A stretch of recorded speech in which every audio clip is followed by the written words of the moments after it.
simplifying a radical expression, especially one with a fraction in it, you have to be a little careful to go in certain orders.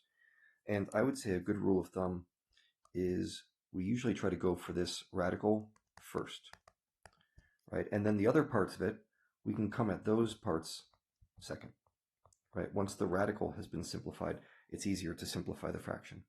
So if you remember how to simplify radicals, this is usually coming down to a fraction tree or a radical tree or a factor tree. I'm going to divide 12 by 2 because it's an even number. And 6 is an even number, so I'll divide that by 2 again. And I see that this becomes a pair of 2's and a 3's. So I can rewrite this as 8 plus radical 2 times 2 times 3 all over 8. Now we can't go simplifying anything yet because the radical, again, is not simplified. So let's keep on working on that radical. Remember, this is the part where we pull out a pair of any like kind from the radical because it's looking for squares or perfect squares.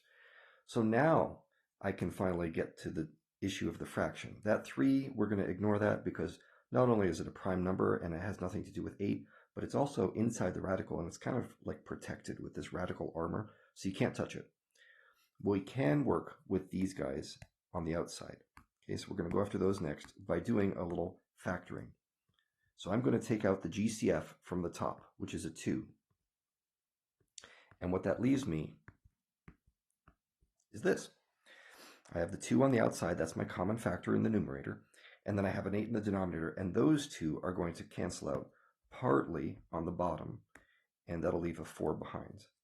So what I get is 4 plus radical 3 over 4. And now a common mistake people will make at this stage is they'll get so excited at seeing these 4s, they want to cross them out, right?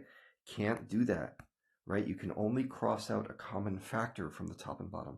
And 4 is not a common factor on the top. It's just a 4. It's just hanging around.